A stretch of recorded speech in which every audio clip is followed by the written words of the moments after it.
1월 6일입니다. 물을 포도주로라는 제목으로 요한복음 2장 1절에서 12절까지 말씀 봅니다. 예수님께서 이제 빌립과 나다나엘을 제자로 삼으신 후에 사흘째 되던 날에 갈리 가나라는 곳에서 혼인잔치가 있습니다. 이 가나는 나다나엘의 고향이기도 하고요. 이제 예수님께서 나다나엘에게 이것보다 더 큰 일을 내가 볼 것이다 라고 말씀하셨었는데, 그 이제 첫 번째 그 큰 일, 이제 물을 포도주로 만드시는 기적을 베푸셨다, 그런 것을 이제 보게 되는 거죠. 그런데 그 가나의 혼인잔치 집에는 예수님의 어머니가 계셨어요. 그리고 예수님과 그의 제자들도 그 혼인잔치에 초대를 받았습니다. 예수의 어머니는 그 혼인잔치 집과 어떤 관계가 있었습니다. 동생들도, 예수님의 동생들도 함께 그 집에 있었거든요. 그러니까 뭐 친척이나 됐겠죠. 자, 이제 혼인잔치가 어느 정도 계속되었는데 포도주가 점점점 줄다가 아예 떨어져 버렸어요.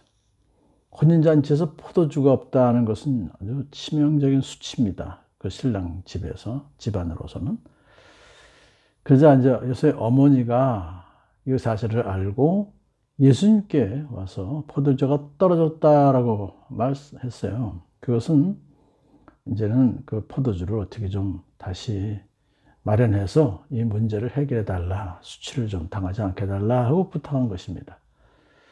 그러나 예수님이 이렇게 대답하십니다. 여자여, 그것이 나와 당신에게 무슨 상관이 있습니까?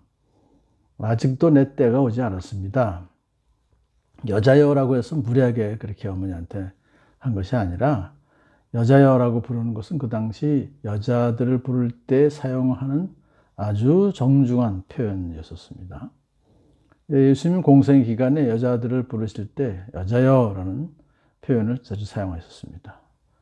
어머니 마리아에게 이 표현을 공식적인 정중한 그 표현을 했다는 것은 하나님의 아들이시며 메시아이신 자신과 인간 어머니 사이의 관계를 이제 공적으로 나타낸 것이다, 그렇게 이해할 수가 있어요.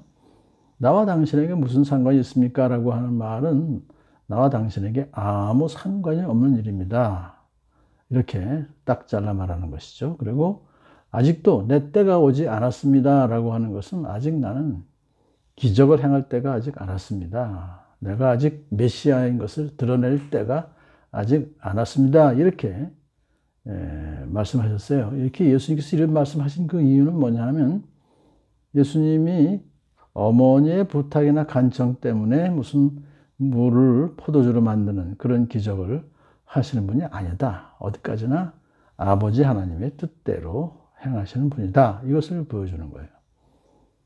그러니까 예수님께서 이제 공생애를 시작하시면서 심지어 육신의 어머니 요청 앞에서도 그것을 하나님의 뜻에 맞지 않으면 거절하는 것이죠. 그러나 어머니 마리아는 예수님이 부정적인 대답을 했음에도 불구하고 예수님이 도와주실 것이라는 것을 이제 아주 확신해요. 그래서 일꾼들에게 말합니다. 무엇이든지 그가 시키는 대로 하세요 라고 일렀어요. 그러니까 이제 어머니 마리아는 아들 예수님이 반드시 들어줄 것이라는 강력한 믿음이 있었기 때문에 일꾼들에게 예수님이 시키는 대로 의심하지 말고 순종하라고 당부할 수가 있었던 것이죠. 자, 그런데 이제 그 집에는 돌로 만든 물 항아리가 6개가 있었어요. 그것은 물 2-3동이들이 항아리였다 그래요. 그러니까 한 항아리가 70리터에서 120리터 정도. 근데 6개가 있으니까 전체가 421리터에서 720리터니까 엄청난 양의 물이 들어가는 거죠. 예수님은 이 항아리에 물을 채우라고 명령하십니다. 그랬더니 일꾼들이 물을 가득 채웠어요. 이것은 이제 물리적으로 더 이상 다른 것으로 채워질 필요가 없다, 아주 완전한 상태를 이렇게 상징합니다. 이제는 떠서 잔치를 맡은 이 연회장에게 가져다 주어라, 이렇게 예수님 말씀하세요. 벌써 이미 그때는 물이 포도주로 변한 다음이죠. 돌 항아리에서 그 가득 찬 물이 다 포도주로 변한 것입니다. 예수님께서 기적을 베푸신 것이죠. 자, 잔치를 맡은 그 연 회장이 포도주로 변한 물을 맛보고 너무 놀라서 신랑을 불러서 말합니다. 누구든지 먼저 좋은 포도주를 내놓고 손님들이 취한 뒤에 덜 좋은 것을 내놓는데 그대는 이렇게 좋은 포도주를 지금까지 남겨두었구려. 대단하십니다. 사실 일꾼들이 가져다 준 포도주는 최상품입니다. 예수님 만드셨잖아요. 양도 엄청난 양이지만 질도 아주 좋은 것이었어요.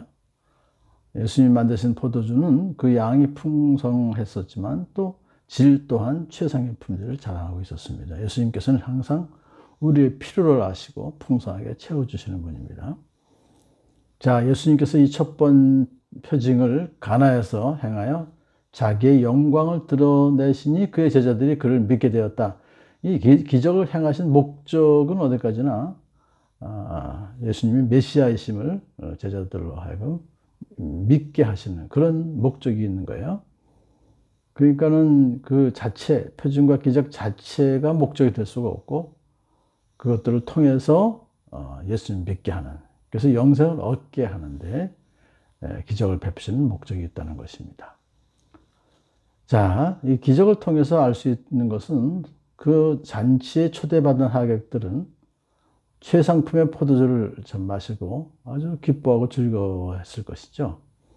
그래서 가나의 혼인잔치를 통해서 예수님의 그 기적으로 말미암아서 잔치의 흥이 더 고조되고, 그래서 혼인잔치에 참석한 사람들을 아주 기쁘게 해 주었다는 이 모습은 하나님 나라의 모습을 상징적으로 보여주고 있는 것입니다. 우리 크리스찬들도 마지막 날에 이제 신랑 되신 예수님을 만나서 치르게 될 어린 양의 혼인잔치에서 예수님을 만나서 기뻐하고 즐거워하며 함께 하나님께 영광을 돌릴 날이 앞으로 반드시 오게 될 줄로 믿습니다. 미리 이것을 가나의 혼인잔치를 통해서 우리에게 보여주신 것이죠. 이 일이 있은 뒤에 예수님께서는 어머니와 형제들과 제자들과 함께 가버나움에 내려가셔서 거기서 며칠 동안 머물러 계셨다. 그래서 이제 다시 이제 사역의 길로 또 계속해서 이제 예루살렘으로 가시기 위해서 이제 가버나움에 그냥 며칠만 머물러 계셨던 것입니다. 오늘 물을 포도주로 변화시키신 예수님은 우리의 삶을 풍성하게 또 예수님 안에서의 참된 기쁨과 즐거움을 마음껏 누리며, 그리고 최종적으로 예수님 다시 오실 그날에는 혼인잔치에 함께 참여해서 기쁘고 즐거운 날을 보내게 될 줄로 믿습니다.